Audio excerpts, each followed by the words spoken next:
It's made human through connection, by sharing a meal, by using a sliver of humor to light up a dark room. And it's all held together by an anchor of inner peace and the profound wisdom of letting go, of embracing the idea that we don't have to solve everything today. You know, I wrote this not because I have it all figured out, but because I struggle with this every single day. My first instinct is often to be defensive, to prove I'm right, to win. These habits are as much a reminder for me as they are an invitation to you. They are a practice, and some days I fail.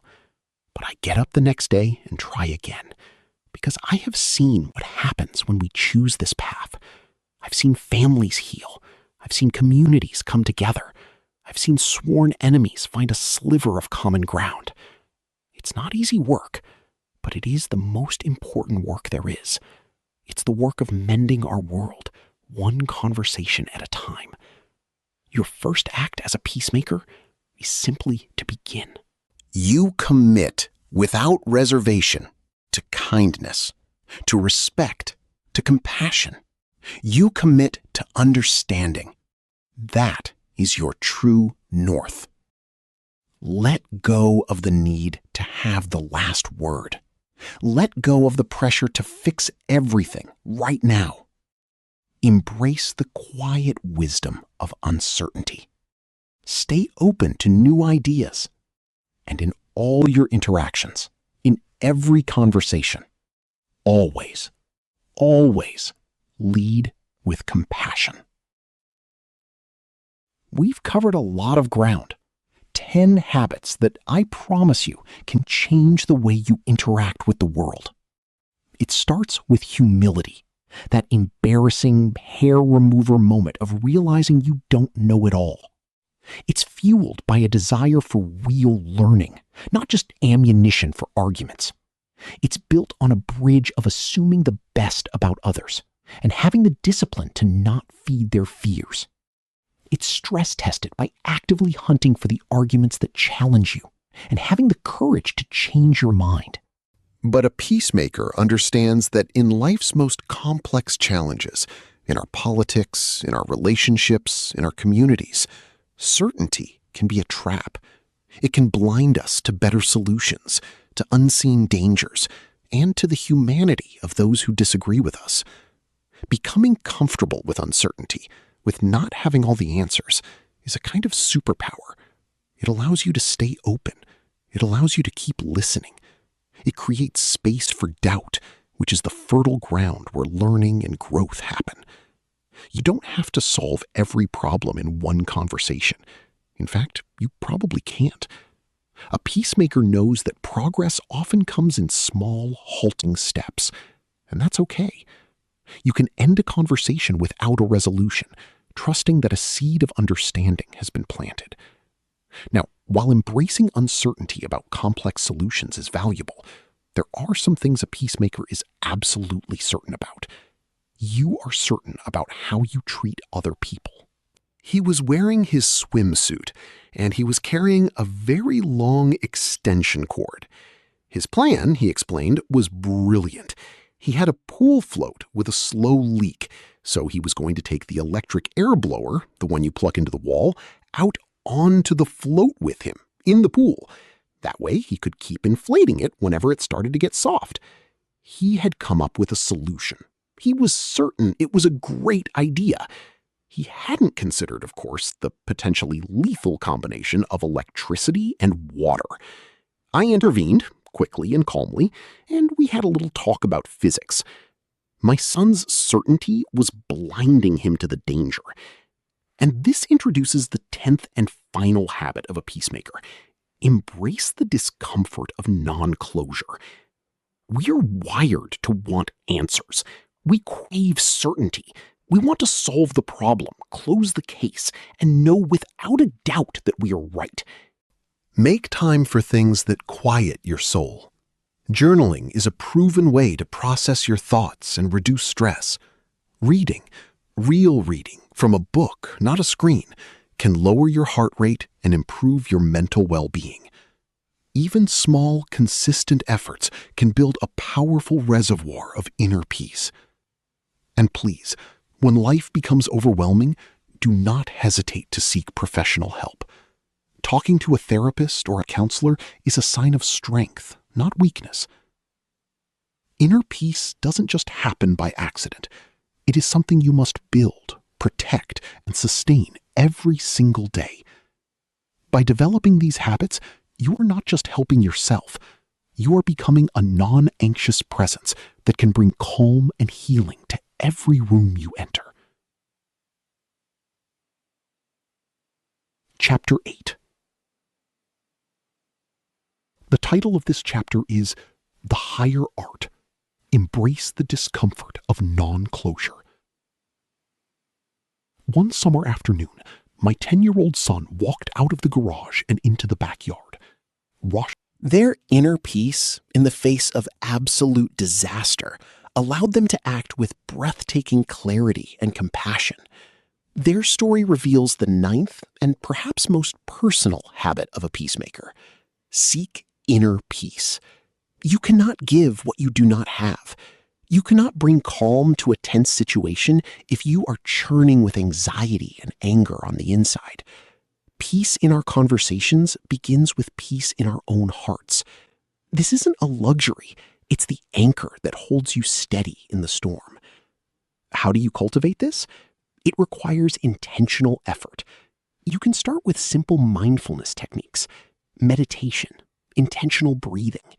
Just taking 5 minutes a day to sit quietly and focus on your breath can have a profound impact on your ability to stay grounded during stressful moments.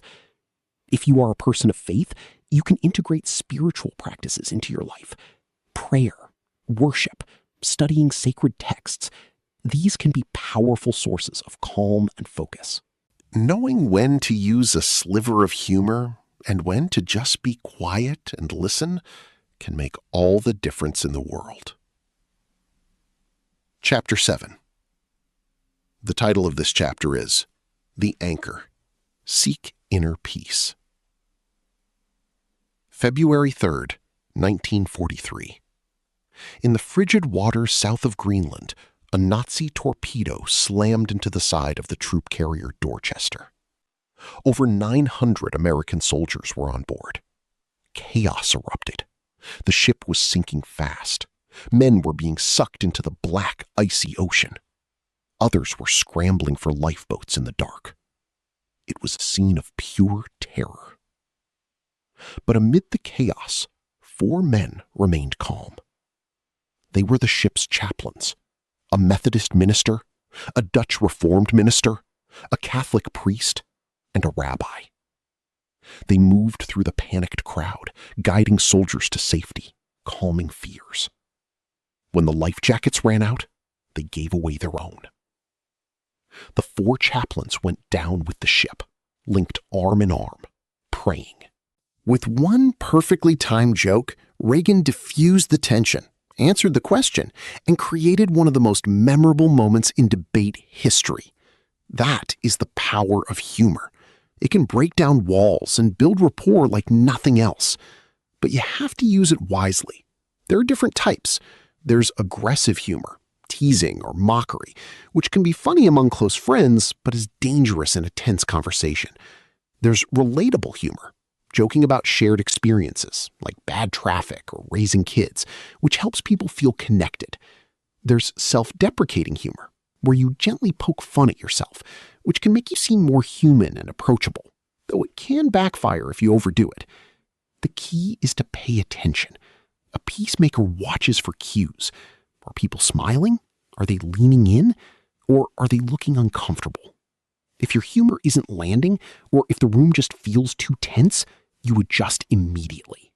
You actively seek them out. You build bridges with your neighbors, your coworkers, even your political opponents, because you know those connections will foster empathy and make the difficult conversations so much more manageable when the time comes. This leads to another powerful tool for connection, the 8th habit. Use a sliver of humor. Think back to the 1984 presidential debate.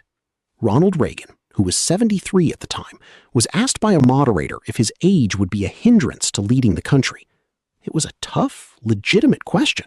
The tension was high. Instead of getting defensive, Reagan paused, a slight twinkle in his eye, and said, "I will not make age an issue of this campaign. I am not going to exploit, for political purposes, my opponent's youth and inexperience." The entire room, including his opponent, Walter Mondale, erupted in laughter. But what made the Constitution possible wasn't just what happened in the debate hall. It was what happened afterwards. The delegates dined together in the same taverns. They formed little dinner clubs. They socialized in the evenings. They got to know each other not as representatives from Virginia or Massachusetts, but as James and Alexander and George. They built personal relationships, and those relationships helped them find common ground and forge compromises, despite their deep political differences. This captures the seventh habit of a peacemaker: spend time with people. It's so simple, yet we so often forget it. When you make time to connect with others in relaxed, uplifting settings, you begin to see them as whole human beings. It is much, much harder to hold on to anger, to dismiss, to demonize someone when you've shared a meal with them, when you know the names of their children, when you've laughed at their jokes. A peacemaker recognizes the power of these moments. A peacemaker puts principles above group loyalties. You are not afraid to stand alone if your conscience demands it. You reject toxic tribalism, where sticking to your group's dogma prevents you from seeing the value in new ideas. And above all, you do not fear reality. When facts challenge your position, you have two choices: adjust your views or deepen your understanding of how those new facts fit into your broader perspective. Staying open, staying flexible will always lead you to better solutions in the long run. Chapter 6. The title of this chapter is The Connector. Spend time together and use a sliver of humor.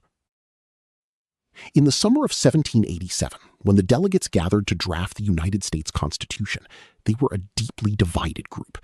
They represented different states with competing economies, opposing interests, and profoundly different views on the role of government. The formal debates were often heated and contentious. One night, Tracy decided to flush some leftover chicken down the toilet. She had a vague memory of her mom saying this was okay. It was not okay. The toilet clogged instantly, and water started rising. To make matters worse, I, being a bit of a germaphobe, had refused to keep a plunger in the house. Panic set in. The bathroom was flooding. I rushed in, we scrambled, we argued about the fundamental absurdity of chicken in a toilet, and eventually we cleaned up the mess. The very next day, we got a plunger. I had been certain that plungers were gross and unnecessary. A flooded bathroom proved my certainty was wrong. I changed my mind. This is what peacemakers do. They learn from their experiences. They take time to reflect on new information and reconsider their stance, even if it means admitting they were wrong.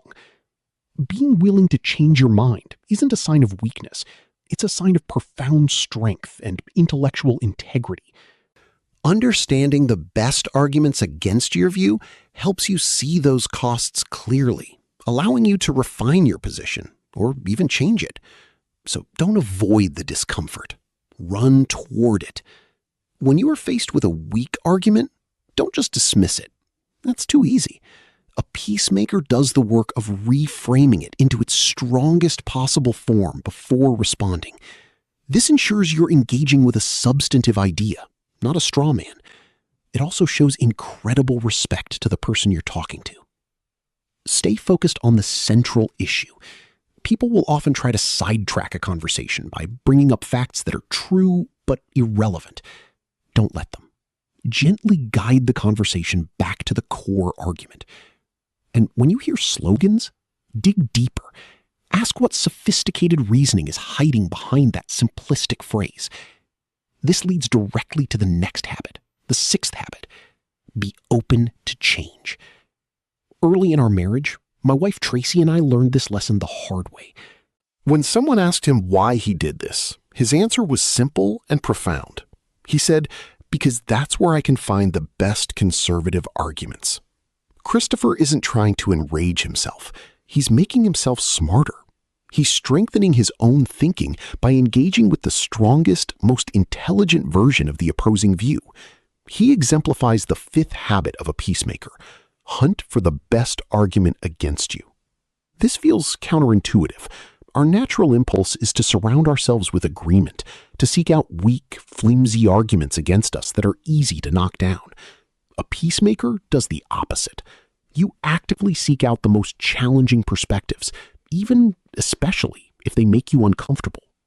Here's how you can put this into practice. First, recognize that every solution, every policy, every idea has a cost. There are no perfect answers. We are all prone to confirmation bias, the tendency to favor information that confirms our existing beliefs. We are all susceptible to tribalism. A peacemaker knows this and works actively to counter it in themselves. And finally, you must reject the terrible examples set by so many public figures, pundits, politicians, influencers, who gain attention through divisive, contemptuous behavior. They model the worst of our instincts.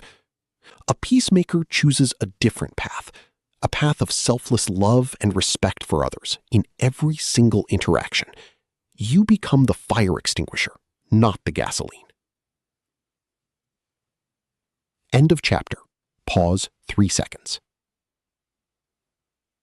Chapter 5. The title of this chapter is The Stress Test: Hunt for the Counterargument and Be Open to Change. There's a successful attorney in Denver named Christopher Toll. Politically, he leans to the left, but every morning he reads the Wall Street Journal, a publication known for its conservative editorial page. It triggers their fight or flight instinct, shuts down the logical part of their brain, and makes meaningful conversation impossible. Your angry, brilliant takedown might make you feel powerful for a moment, but it has never, ever changed a single mind. Instead, a peacemaker aims to connect. You do this through kind examples and a calm tone. You are deeply aware of your own biases, the little triggers that can send you into an emotional tailspin, and you work to manage them. You keep your tone gentle. You remain open to the possibility that you might be wrong. This creates a space of psychological safety where real dialogue can happen. So how do you practice this? Speak softly. Listen more than you talk, much more. When you do share your opinion, do it with humility, without any need for praise or recognition. Your focus is on serving others, not on proving yourself right. Take the time to understand the biases we all carry. It's a small miracle of online discourse. Then a third person, David, jumps in. He doesn't engage with the substance of the conversation. He just attacks. He calls Elizabeth insane. He accuses her of spreading lies. His tone is harsh, accusatory, and dripping with contempt. What do you think happened next? The conversation stopped. Dead. Diane, the original poster, made the post private. David's outburst didn't convince anyone. It didn't illuminate the issue. It just poured gasoline on a flickering flame of understanding and burned it to the ground. He destroyed his own credibility and ended a productive dialogue. David's mistake illustrates the fourth habit. Don't feed people's worst fears. A peacemaker understands a fundamental truth about human nature. Aggression and harshness do not persuade.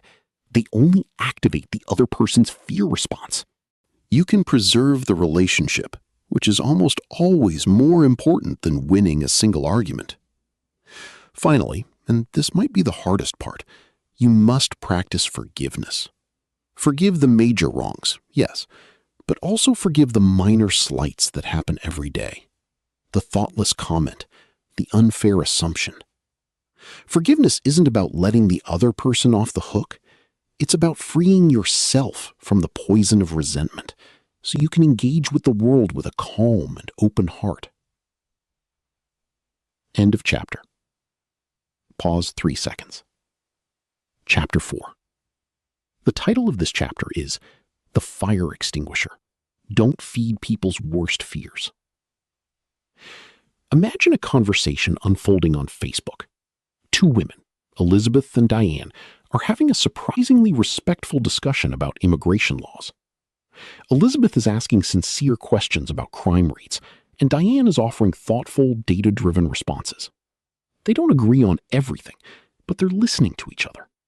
Most people, especially the people in your life, are driven by good intentions, a desire for safety, for fairness, for a better world, even if their ideas for how to get there are wildly different from yours. What happens when someone assumes the worst about you? The temptation is to hit back, to say, "How dare you?" A peacemaker resists that urge. Instead, you look for any sliver of common ground. You lift them up. You reframe their negative comments in the most positive light possible. You steer the conversation back to what truly matters instead of getting stuck in the mud of hostility. You also have to recognize that some people, for whatever reason, simply cannot discuss certain topics without their emotions taking over. They might refuse to talk about an issue at all. In those moments, the wisest, most compassionate thing you can do is change the subject. Talk about something else, something less divisive. I looked at her and said, "It sounds like you're really concerned about people's health and safety, that you want to protect the vulnerable in our community. I want that too." Everything changed in that moment. The tension in the room dissolved. She wasn't my enemy. She was a person who cared deeply about her neighbors. By acknowledging her good intentions, I turned a potential conflict into a moment of human connection. We were able to have a real, productive dialogue after that. This is a habit you can practice every single day. When you find yourself in a disagreement, stop. Before you react, ask a sincere question. Not a gotcha question, but a genuine question. Can you help me understand why that's so important to you? Or what's your biggest concern here? These questions help you uncover the other person's true motivations, which are almost always better than the ones you assume. A peacemaker respects those perspectives and understands that learning, in all its forms, is a shared and sacred process. End of chapter. Chapter 3. The title of this chapter is The Bridge. Assume the best about people. I was giving a public talk once, and during the Q&A, a woman stood up. Her voice was sharp, filled with frustration. She began criticizing religious freedom laws, claiming they were just an excuse for people to break COVID protocols and endanger the public. The air in the room grew tense. You could feel people bracing for a fight. My own defensiveness started to rise. But then I took a breath, and I remembered the third habit: assume the best about people. Instead of treating her criticism as an attack, I chose to see it as an expression of her fear for her community's safety. So I didn't argue with her. I didn't lecture her on the law. This question is a key. It unlocks the conversation, moving it from a battle of bumper stickers to a discussion between two human beings. Similarly, don't let your news be spoon-fed to you by algorithms designed to confirm what you already believe. Social media feeds are echo chambers. They amplify your biases and make the other side seem monstrous and insane. A peacemaker actively seeks out diverse, reliable sources of information. They read things they know they will disagree with, not to argue, but to understand. Use technology as a tool, not as a master. Don't let it shape your views in a rush. Form your conclusions slowly. Be willing to adjust your opinions as new information emerges. And finally, recognize that real learning comes from many places. Some people find deep wisdom through spiritual practices, through prayer, through scripture. Whether you share their beliefs or not is irrelevant. Technology companies and foreign actors have learned how to manipulate your brain's dopamine system. That's the chemical that makes you feel good. Every notification, every like, every angry comment on social media is designed to give you a tiny hit of pleasure, a little jolt that keeps you hooked, scrolling and reacting. It distracts you from the deep, slow, and sometimes difficult work of real learning. To counter this, you have to reclaim your mind. Free yourself, even for a short time each day, from the constant buzz of your phone. Find fulfillment in things that don't come with a notification. Take a walk in nature. Have a conversation with a loved one where the phones are in another room. Let your brain heal. A peacemaker is also cautious with catchphrases and slogans. When someone throws out a political slogan, your instinct might be to react, to throw one back. Don't. A peacemaker pauses and asks a simple question. What does that phrase mean to you? The title of this chapter is The Fuel: Seek Real Learning. Sir Isaac Newton was one of the greatest minds in human history. He gave us the laws of motion and universal gravitation. He fundamentally changed how we see the universe. Yet he once said something profound. He said, "If I have seen farther, it is by standing on the shoulders of giants." Newton didn't discover gravity in a vacuum. He was building on the work of Kepler, of Galileo, of countless others who came before him. He understood that knowledge isn't created in isolation. It's a collaborative process, a dialogue across generations. This is the second habit of a peacemaker: seek real learning. Real learning is not about collecting facts to win your next argument. It's about building understanding, piece by piece, together. But you and I face a challenge Newton never did. There are powerful forces actively working against our ability to learn. Your new goal is to find a solution, to understand, to build. You stop making statements and you start asking questions, real questions, questions that invite the other person to share what they truly think, what they truly feel. When you do this, something magical happens. A confrontation, which is a battle, becomes a collaboration, which is a creative act. You stop being opponents and start being partners, trying to solve a puzzle together. Even if you are an expert on a topic, a peacemaker avoids using that authority as a weapon. You don't lead with, "Well, as a lawyer, I can tell you." Instead, you use your knowledge to gently guide, to clarify, to serve the conversation, not dominate it. You always remember that there is always more to learn. Approach every single discussion with the goal of building something together, and you will create an atmosphere where real, honest progress can finally be made. End of chapter. Pause. 3 seconds. Chapter 2. It was hair remover. I thought I knew. I was so certain. But my certainty didn't make me right. It just made me bald. Think about that. How often do we walk into a conversation with that same 9-year-old certainty? So sure we understand the product, the issue, the other person's motives. This brings us to the very first habit, the foundation of all peacemaking. Practice intellectual humility. It's a simple idea, but it changes everything. It means walking into a conversation with the quiet understanding that you might be wrong. It means recognizing how very little you actually know and staying open, truly open, to learning something new. This isn't weakness, it's strength. It stops you from jumping to conclusions that build walls between people. And this leads to a critical shift in your goal. You need to reframe the conversation. You are no longer there to win an argument. Let that sink in. Your goal is not to score points or prove the other person is an idiot.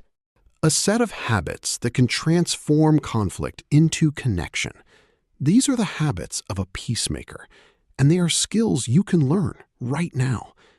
This isn't about changing the world overnight. It's about changing your world, one conversation at a time. So if you're tired of the shouting, tired of the division, and ready for a better way, I'm glad you're here. Let's begin.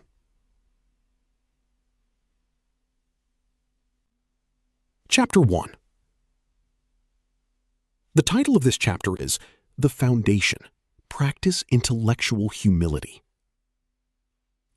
When I was 9 years old, I made a terrible mistake. I walked into my mom's bathroom, saw a bottle of what I was sure was hair mousse, and had a brilliant idea.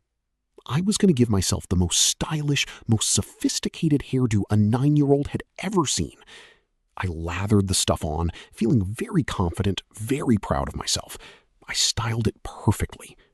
It was only later, when clumps of my hair started falling out, that I realized my mistake. It wasn't mousse.